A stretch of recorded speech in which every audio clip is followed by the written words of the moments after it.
Halo, bertemu lagi dengan Bu Uli. Kali ini Ibu akan membahas mengenai latihan soal persiapan US tulis kalian dengan materi adalah suku, perubahan wujud, sel, pencemaran lingkungan, dan jaring-jaring makanan. Selamat belajar. Ada berapa jenis termometer? Udah kasih kode lagi. Ada berapa jenis termometer? Celsius, betul. Reaumur. Fahrenheit. Kelvin, oke. Nah, derajat Celsius, derajat Reaumur, derajat Fahrenheit. Tapi kalau Kelvin tidak pakai derajat, kenapa? Karena dia adalah satuan MKS dari suku. Jadi kalau yang lain pakai derajat, kalau Kelvin tidak. Kemudian, Ibu mau nanya lagi, bantu Ibu. Berapa derajat titik beku air? Berapa Celsius? Berapa derajat sih titik beku air? Halo? 0 derajat. Oke, 0 derajat. Ibu nanya lagi, berapa derajat titik didih air? Titik didih air berapa derajat kah? 100. Oke, ini 100. Nah, kalau reaumur, titik bekunya itu 0 derajat reaumur, titik didihnya 80. Kalau Fahrenheit 32 titik bekunya, titik didihnya 212. Kalau Kelvin, ini 273, yang ini 373. Oke, seperti ini ya. Nah, sekarang Ibu tanya, kalau 0 ke 100 berarti rentangnya berapa? 100, jadi Ibu tulis di sini 100. 0 ke 80. Berapa rentangnya? 80, oke. 32 ke 212, 180, oke. 273 ke 373, 100, oke. Nah, kalau seperti ini angkanya terlalu besar, jadi kita akan sederhanakan. Kita akan bagi 20. 100 dibagi 20? 5. 80 bagi 20? 4. 180 bagi 20? 9. 100 bagi 20? 5. Inilah kenapa keluar perbandingan 5, 4, 9 itu dapat dari mana? Dari sini sebenarnya. Nah, belum selesai ya. Kita balik lagi. Celsius itu titik bekunya 0, jadi C-0. Jadi Ibu nggak usah tulis nolnya. Berarti reaumur R-0. Ibu nggak usah tulis nolnya. Tapi F harus Ibu tulis. Kenapa? Karena ini bukan 0. Ibu tulis F-32. Berarti kalau gitu Ibu tulis di sini K- berapa? 273. Yes. Nah, jadi rumus yang kamu dapatkan itu sebenarnya konsepnya dari sini. Kenapa dapat ada F-32, K-273, 549 dapat dari mana? Dari sini rumusnya. Gimana cara pakainya? Seperti ini. Lihat baik-baik ya. Ada Celsius, ada reaumur. Kita tulis Celsius C5. Berarti tulis C/5 gitu. Sama dengan reaumur R4. Berarti tulis R/4. Gitu ya. Sekarang kamu lihat soalnya, Celsius itu ternyata diketahui 30 derajat Celsius. Pertanyaannya berapa reaumurnya? Jadi C-nya kita masukkan. Yang diketahuinya 30 dibagi 5 sama dengan R/4. Bantu Ibu ya, 30 bagi 5 berapa? 6. Kamu kalikan silang, jadi ini kali ini kali ini. 6 kali 4? 24. Jadi 24 itu adalah nilai R-nya. Jadi jawabannya adalah yang B. Seperti itu ya. Jadi Ibu ngajarin konsep. Jadi kalau kamu yang susah nginget rumus, kamu bisa nginget nih konsepnya seperti ini. Kita coba pemahaman kamu di soal berikutnya. Oke, ada soal seperti ini. Kali ini adalah Celsius dengan Fahrenheit. Yang mana rumusnya? Balik lagi. Celsius C/5, F-32 berarti per 9. Oke, kita tulis ya. C/5 sama dengan F-32 per 9. Bantu Ibu, lihat di soal ini, nilai C-nya berapa? 80. 80, jadi Ibu tulis 80 per 5 sama dengan F-32 per 9. Gitu. 80 dibagi 5? 16. 16 dikalikan 9? 144. 144 sama dengan F-32. Berarti EF sama dengan 144 tambah 32 dapatnya berapa? 176. 176. Itu dapat nilai F-nya. Oke, kita cek. Salah. Oh, ada C sama D. Oh, ternyata diminta juga ke Kelvin, saudara. Oke, kita hitung ya gimana. Kelvin, kita bisa balik lagi. C per 5, K-273 per 5 juga. Oke, kita tulis ya. Sekarang dengan Kelvin, C per 5 sama dengan K-273 dibagi 5. 5 sama 5 kan sama ya. Berarti kita dapat rumus nih, C sama dengan K-273. Jadi kenapa keluar rumus seperti ini? Ini alasannya. Ya, jadi kalau kamu nggak ngapalin rumus, kamu harus paling ngerti konsep ini. Jadi ngitungnya gampang.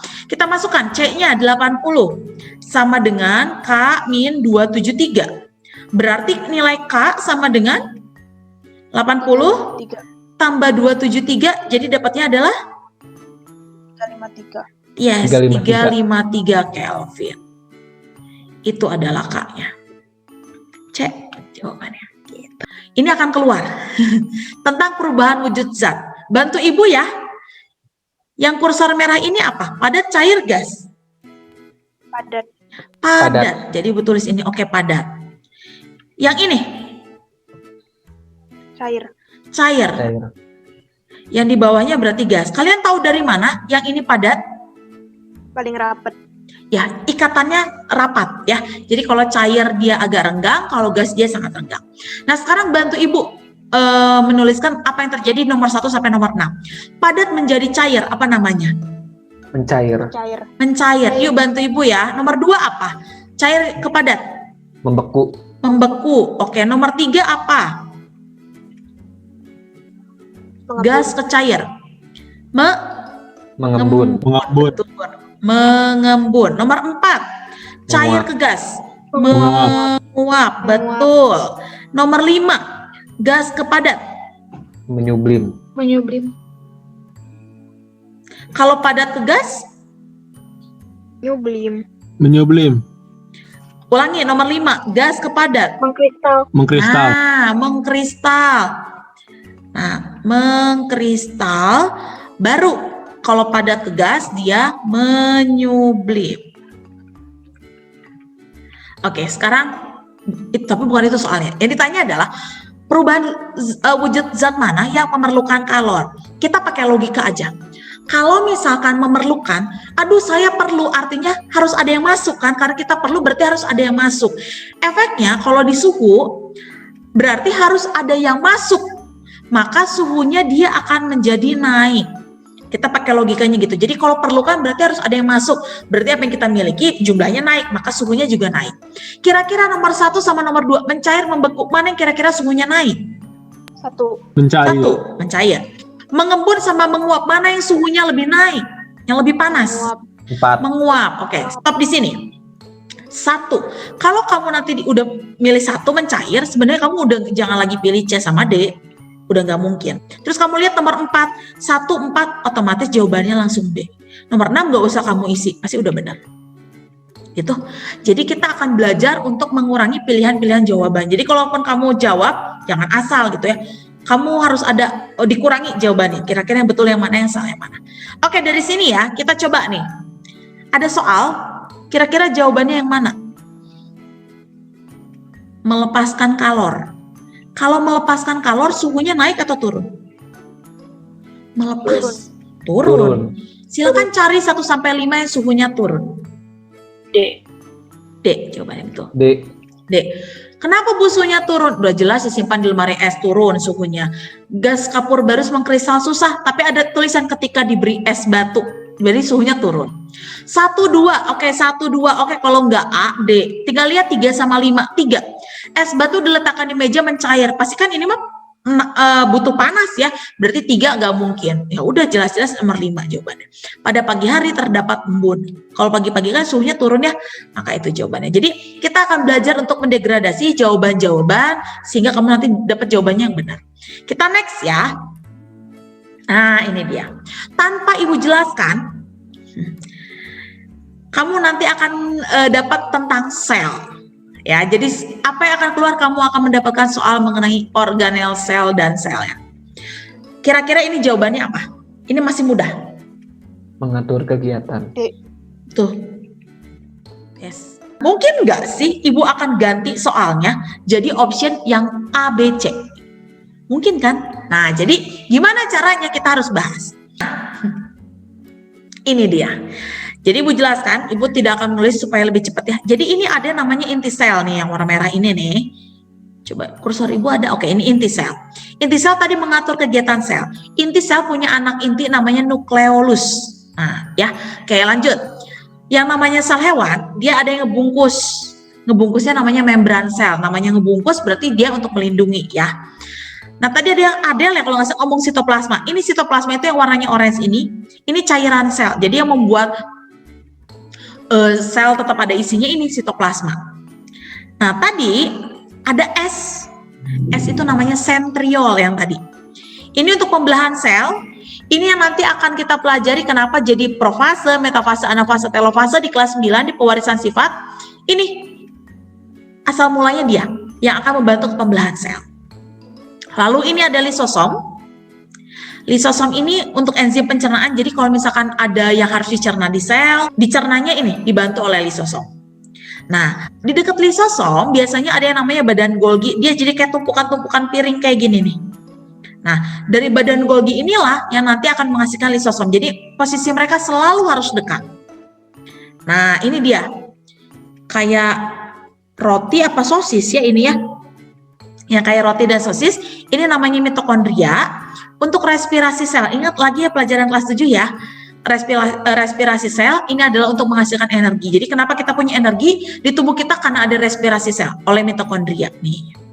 Terus ada RE yang warnanya biru ini yang nempel antara nukleus dengan sitoplasma. Nih kamu lihat. Ini RE. Ada yang halus, ada yang kasar. Kenapa ada yang kasar? Kalau kasar dia ada ribosomnya. Kalau kamu lihat nih ada yang titik-titik hitam. Ini ribosom. Ribosom ini juga dia ada di sitoplasma. Jadi dia ada di sitoplasma. Jadi dia ada di RE dan di sitoplasma. Untuk sintesis protein atau menghasilkan protein. Ya, dan ada vakuolanya juga ukurannya kecil-kecil. Jadi back lagi. Berarti kalau ini S ini apa? Sentriol. Sentriol. Nah, ini dia sentriol. Itu ya. Oke, cek ya, cek pemahaman kalian. Yang ibu tunjuk ini apa? Mitokondria. Yes, yang kayak sosis, ingatnya mitokondria ya. Oke, tebak-tebak lagi. Oke, ini apa? Yang kayak piring-piring. Badan Golgi. Yes, badan Golgi. Yang dekat badan Golgi. Yes, lisosom. Yes, betul. Ya, oke, itu ya. Oke, yang ini nih. Nah, yang ini. Ya ibu benerin. R. Ribosom. Yes, ribosom. Oke, itu dia ya. Jadi ingat bagian-bagian yang pentingnya. Kita next. Ini sel hewan, ini sel tumbuhan. Yang membedakan sel hewan dengan sel tumbuhan, kalau di sel tumbuhan itu ada namanya kloroplas untuk membuat makanan, dan ada namanya dinding sel. Jadi kenapa tumbuhan itu kaku ya, diem aja? Kenapa? Karena dia selnya adalah dinding sel, jadi dia kaku. Perbedaan yang berikutnya adalah vakuolanya. Coba kamu lihat, vakuolanya besar. Kamu lihat ini vakuolanya yang ini, vakuola tumbuhan. Tapi kita coba bandingkan dengan vakuola yang sel hewan. Kecil ya. Pertanyaannya, kenapa vakuola sel tumbuhan dia harus besar? Menyimpan makanan. Ingat, kalau sel tumbuhan itu kan dia berfotosintesis. Dia menghasilkan makanan. Jadi disimpan, salah satunya adalah di vakuola. Bu, kenapa yang sel hewan kecil? Kan kita tidak melakukan fotosintesis. Kalau kita butuh makan, kita akan makan. Jadi dia tidak perlu ada tempat penyimpanan yang besar. Jadi dia adalah menyimpan memang hasil fotosintesisnya atau menyimpan makanan. Coba, ini soalnya mudah. Kira-kira apa yang akan terjadi kalau populasi ular berkurang? D, oke, ada yang C, ada yang D. Jadi ada C atau D, jadi kita review ya. Nah gini, ular berkurang mengakibatkan, yang kita lihat option ya. A, katak meningkat. Ular berkurang, katak meningkat, oke betul.